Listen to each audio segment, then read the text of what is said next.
Today on the bench I have a Winchester Model 70 264 chambered in 264 Magnum. This gun is a part of Texas history. It was built in 1962, and Model 70s that were made before 1964 are highly coveted because they have a better extractor mechanism than the ones Winchester put in after 1964. The ones before more positively grabbed the round and the bolt fed it into the chamber, and they're easier to extract. Under adverse conditions, the ones that were built after 1964 did not perform as well.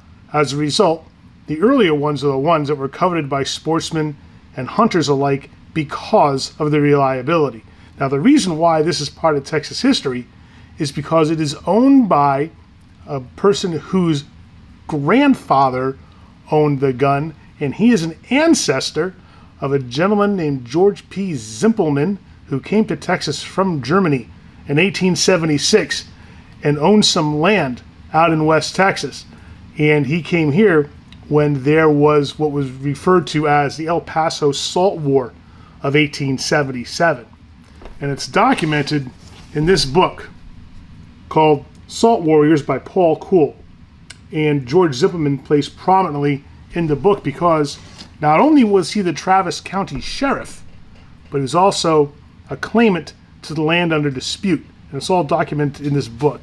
And the customer of mine who owns this gun now, Ryan Moores, is about the 6th generation of the Zimpelman family. So it's really cool to have a piece like this come across my bench. Ryan got this gun from his grandmother, and he's so happy to have it. He wants to put a round through it and then preserve it for all time and put it above his mantle or something, but it's just a terrific gun. And he asked me to go through it, inspect it, clean it, lubricate it, and I'm happy to do so. And the one thing I want to make sure of when we work on vintage pieces like this is to not just ask what he wants me to do, but it's equally important to ask what he does not want me to do, because there are going to be certain characteristics of an older gun that the owner is going to want to have preserved. On this one, you can see how there is some patina on the wood, and there's spots where the bluing is worn.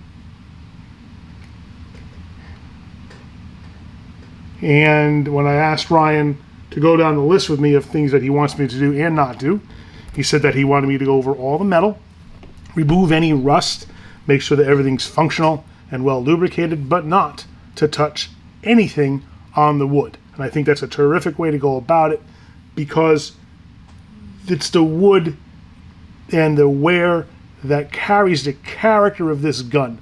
And where this is a multi-generational heirloom piece in Ryan's family, and I can only assume that he will pass this down to future generations as well. So it deserves to be preserved and treated with all the TLC that we can muster. It does have a scope on it, and this one is a Weaver scope. There is some rust on the scope, and Ryan said it's okay to remove that rust. I did tell him, though, that once the rust is removed, we might see some wearing of the finish underneath. He said that's fine.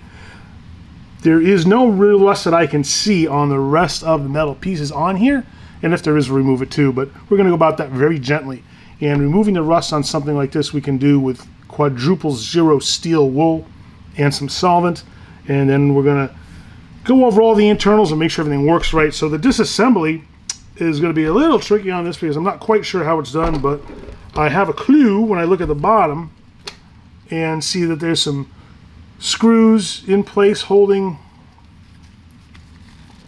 I assume it holds the receiver in, and that the receiver and the whole assembly just pulls out from the top.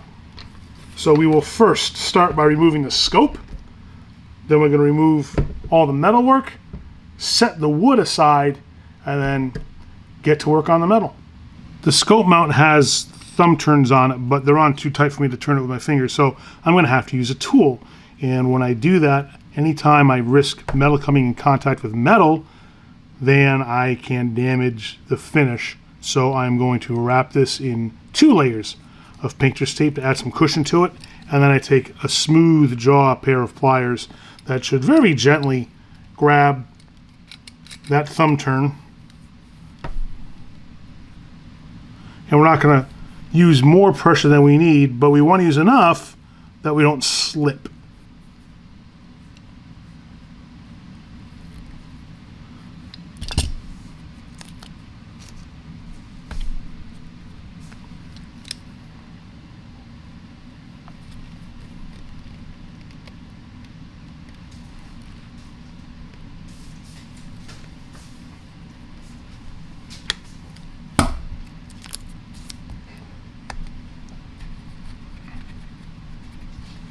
When removing screws, you have to be concerned with the screwdriver skipping out of the slot. And when it does that, it could harm the edges of the slot by bending the metal up. So we want to make sure that we do two things. One, we have the correct size screwdriver for the screws we are removing. And with these screws here, well, any screw, you have to make sure that it's as wide as it needs to be, but also the tip is as thin as it needs to be, because I could get a tip on this that's a little thicker and it won't bottom out in the slot. And when that happens, now you run the risk of it skipping out like we don't want it to do and harming the screw. We're also going to cover the blade of the screw with some painter's tape to avoid the metal on metal contact.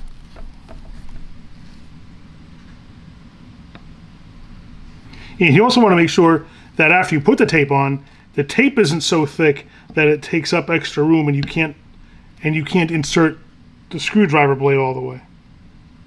And if it doesn't go real easily, we're gonna back off and try again. I'm not gonna force this out because I don't want to damage that screw.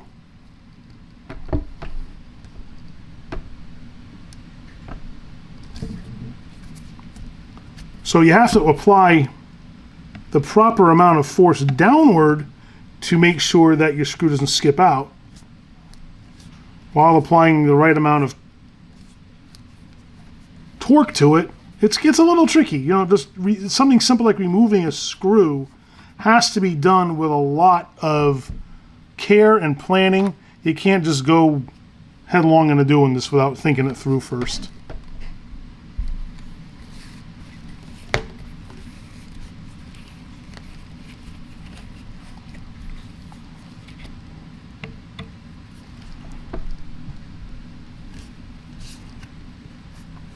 And from my perspective, there's always some anxiety that comes along with working on these pieces, because this piece is extremely meaningful to Ryan, and I want to make sure that I honor all the personal history,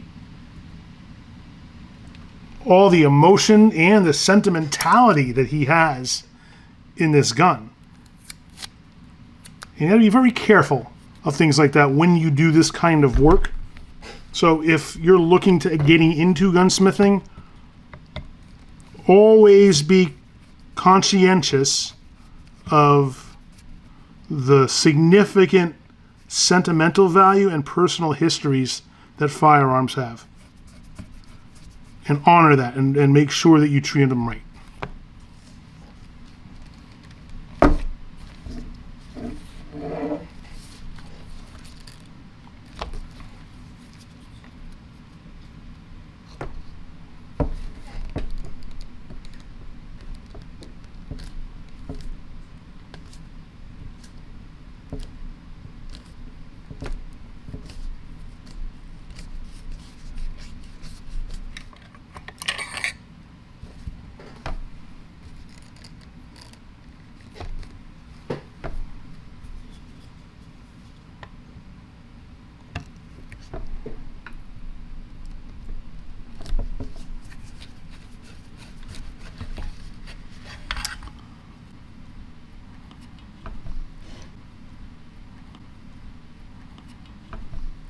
And with the exception of some residue, this looks like it's in very good shape. Here's I mean, tiny spots of what I think is surface rust. That might not even be rust. We'll get in there a little bit and see, but no, this is just an incredibly well-preserved piece.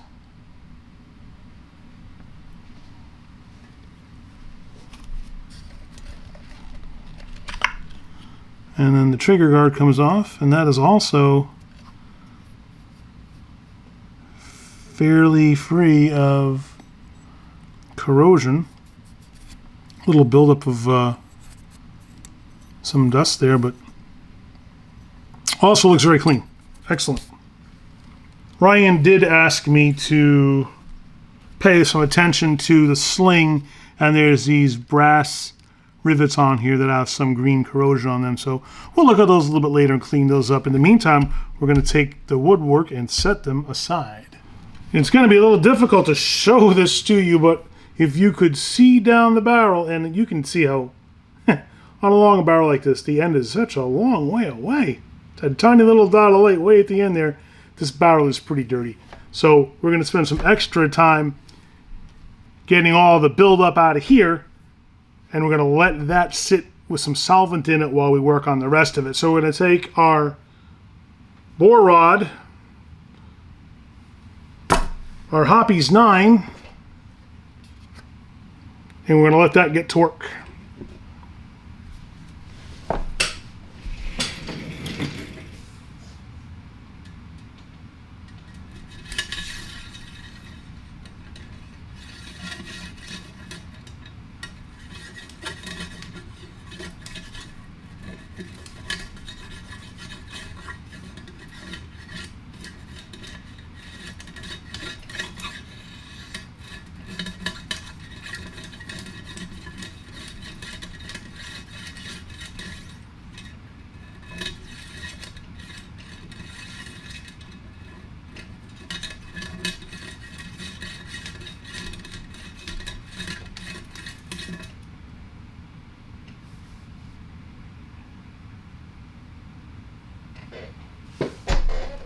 Because the barrel is so dirty, we're going to give it a little extra love and attention.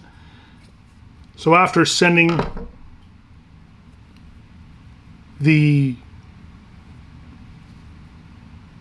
bore brush, thank you, down there soaked in solvent, I'm going to send a soaked patch in solvent as well. Give it a little extra scrubbing.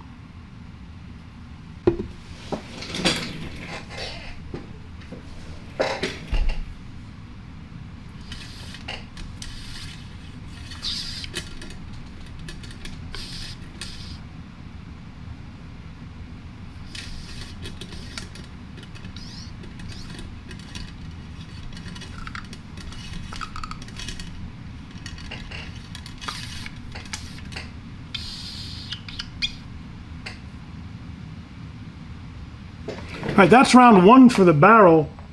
I'm not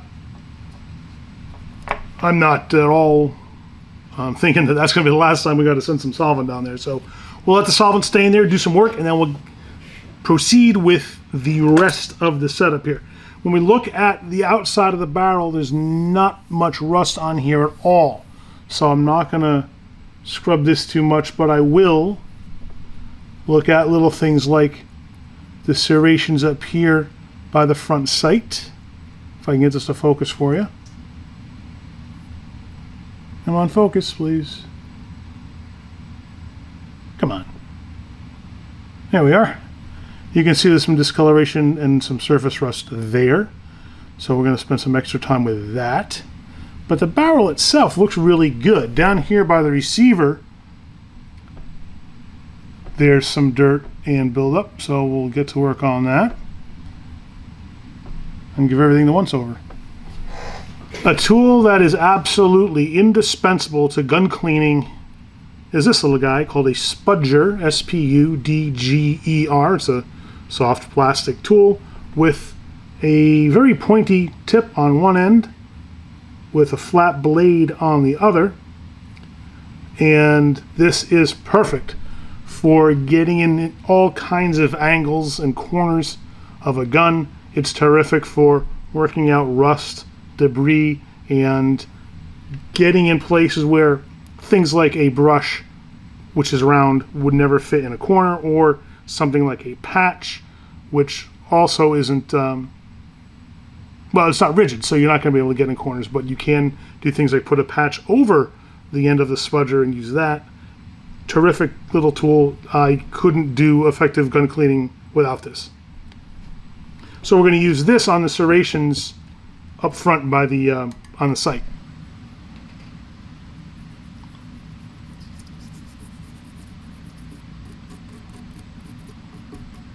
If you're wondering about what you can use safely on certain finishes, Hoppy's 9 solvent is appropriate for a blued finish. You don't have to worry so much about stainless because it's difficult to damage that.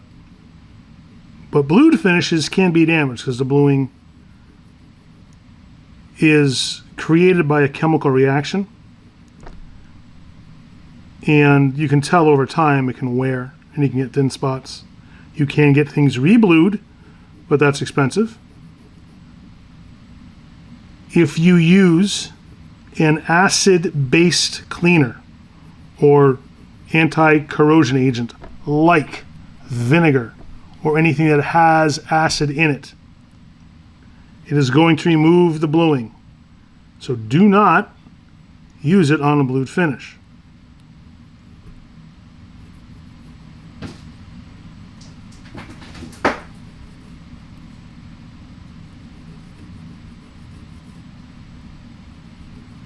And using this plastic spudger is perfect for things like this because I don't have to worry about damaging the metal because the metal is much harder than the plastic on the spudger.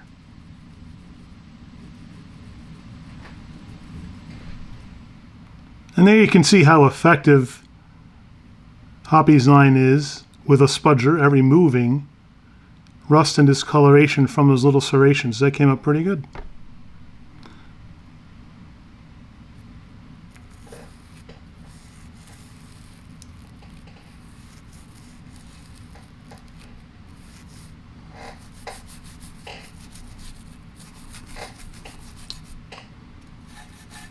And here there's some residue of some kind or other. We'll see if we can get that with a toothbrush. If not, then we'll get quadruple zero steel wool in there and that will take care of it. I'm going to investigate this. There is a line here that is suspicious to me. That's not a casting mark because there's not an equivalent one on the other side. It goes to here and stops. I am fearful that that is a crack. So we're going to get close and see. You can use all kinds of things to look up close to stuff. You can use a jeweler's loop. I know my wife has one, but I don't know where it is. So instead, I will use a pair of binoculars and turn them backwards and look through the big end because you can get really close if you do that. And in lieu of having a jeweler's loop, turning around a pair of binoculars is a great way to get up close to investigate things. All right, if I look through the big end of the binoculars, whatever I see in the little end is going to be like looking through a microscope. So I'm going to look to see if I can see if this goes through, and I'm also going to look on the very end here to see if it is a crack.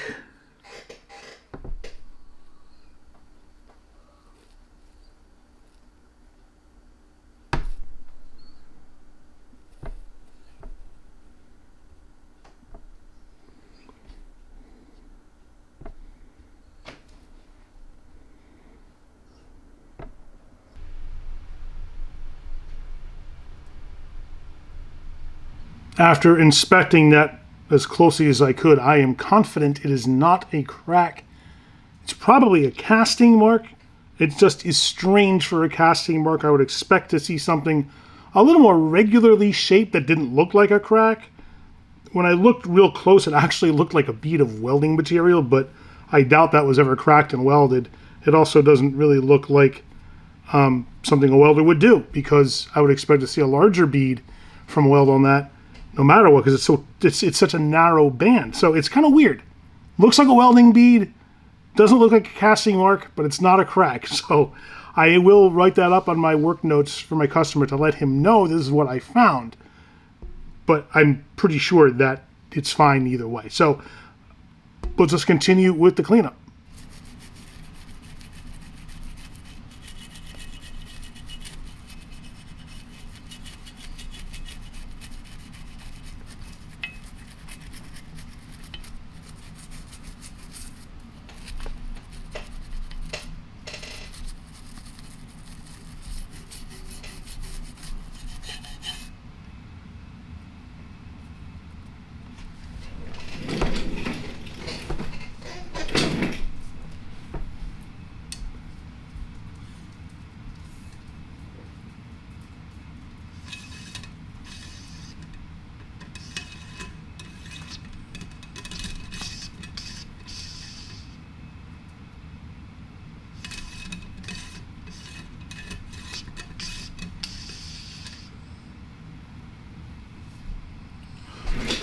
After sending a patch back down the bore that's been soaking for a while, you can see how dirty that got, so we're going to keep sending patches down until they come out clean.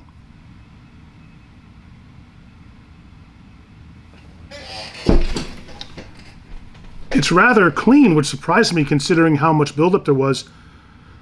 So it's good to let it soak for a while and let the solvent do all of its work. A couple of more patches. You can see there's still a little bit of dirt on this guy. A couple more patches and it'll be ready. It looks beautiful. So the barrel and the upper are all ready to go. We're just going to set this aside and get to work on some of the smaller individual pieces. The feeding mechanism, the trigger guard, the bolt, and then we'll be all done with the metal.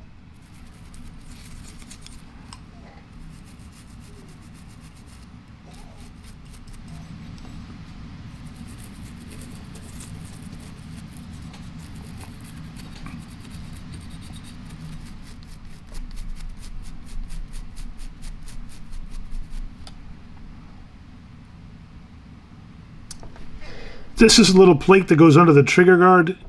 You can see all the rust on that. We're going to use some fine grit sandpaper on that. We don't have to worry about damaging the finish because there isn't any, aside from the surface of the metal. So we'll spiff that up with some 1000 grit, and then we'll work our way either coarser or finer depending on what gets taken off.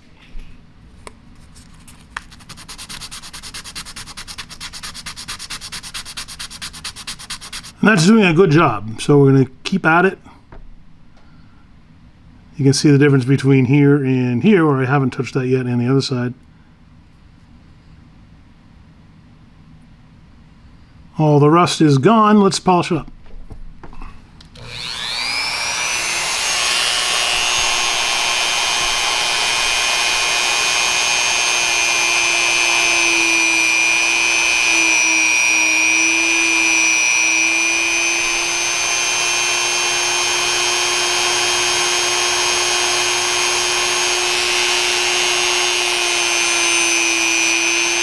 And I guess I should note that it's not like when I polished this piece here, I didn't remove the patina. You can still see that there's discoloration. I didn't go too deep on it, but I just want to make sure they got rid of all the rust and got rid of the sanding marks that I made on it. So that's really the reason why I did that for this piece. It's not so that I could restore this back to original condition.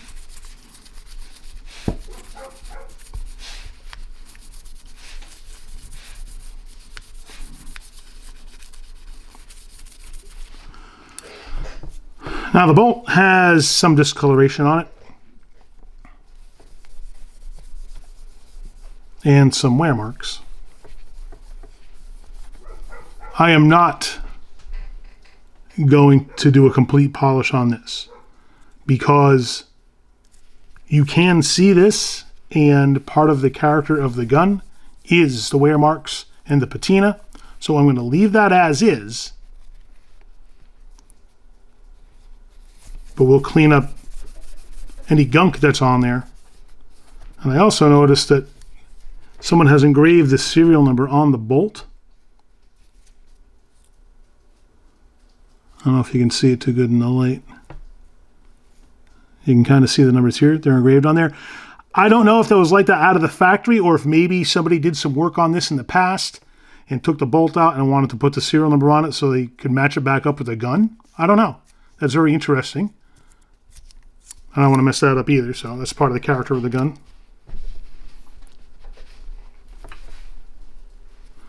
Let's take some rust off the scope. Looks like there's some on this end. Not a lot. Some in the middle on the barrel there. Just some over here. Nothing deep, but it's going to leave some pitting behind, and I'm pretty confident that some of the bluing might come off with it. My customer said that's okay, so we'll go ahead using some quadruple zero steel wool and solvent.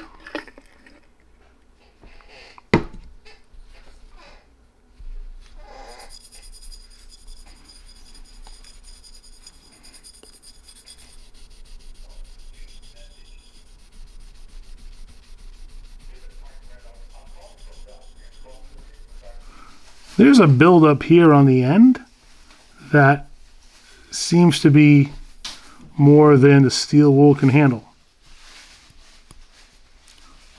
I might have to go with a super fine sandpaper, but first I'll try the end of the spudger and see if I can scrape it off.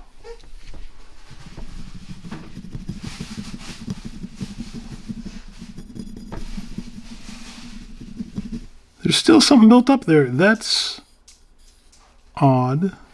Let's try some localized application of 2000 grit sandpaper.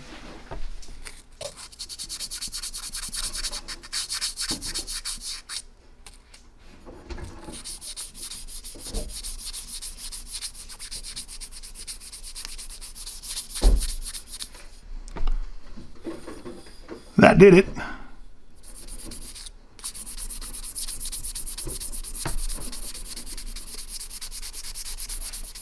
And that's looking pretty good. I'm not going to go any deeper than that.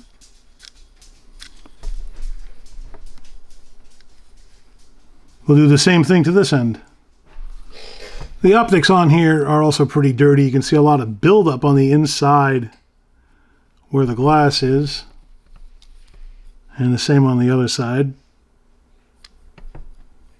Spudger to the rescue.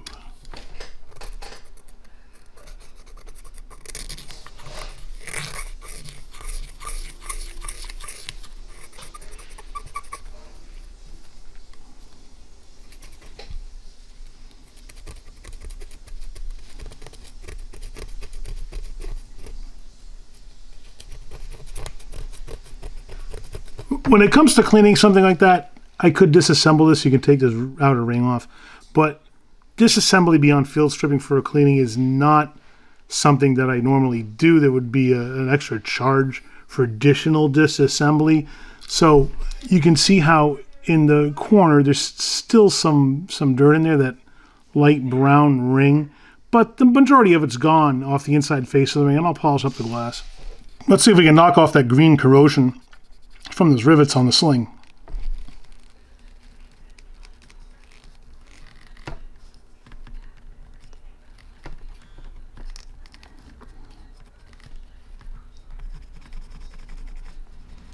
It's about as deep as I dare to go.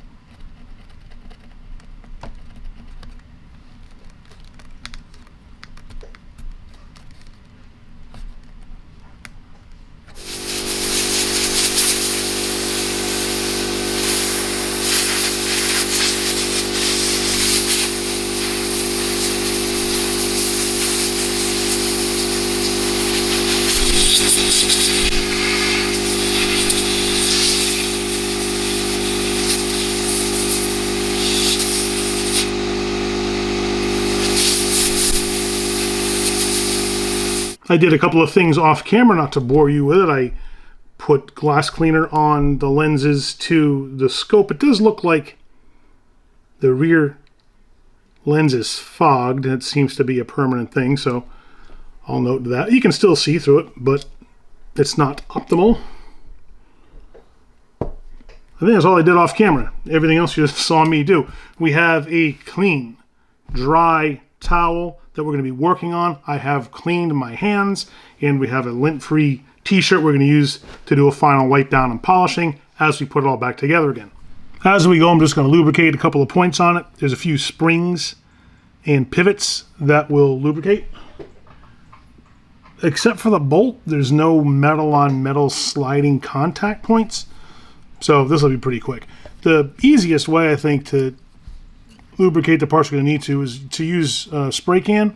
You can also use a can where you can drop it, which I prefer. I just have the spray can. So we just go a little bit on things like the trigger spring,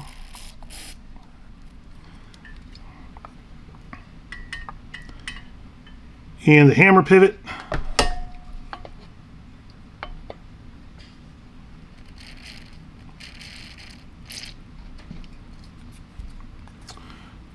If I get any residual, I'll clean it up.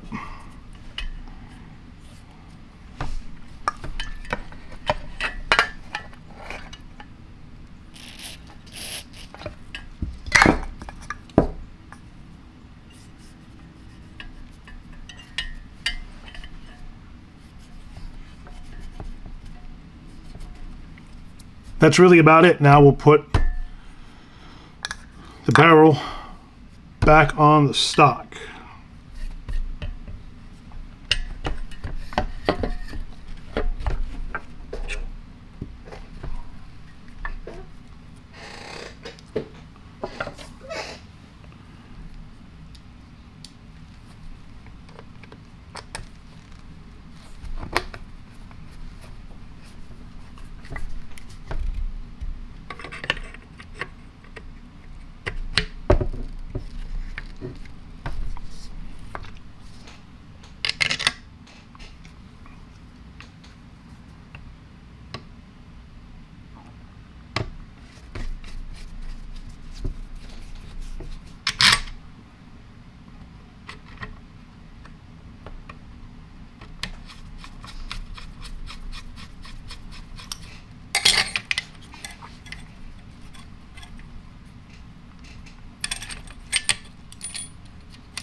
I sure do hope you've got some useful information from this video. If you have, kindly give me a like and subscribe. We have a ton of other videos coming down the line, including more gun cleaning videos. I've been going through a collection of a man who's given me 3 handguns at a time. I've got 3 more coming our way, so check that out. I also have some new tools in the haul videos, and there's going to be some very interesting flyer videos you're going to see too around the first of the year. So do me a favor and click down here now to subscribe so that you don't miss any of it. Thank you so much for watching, and remember, use a tool. Don't be one.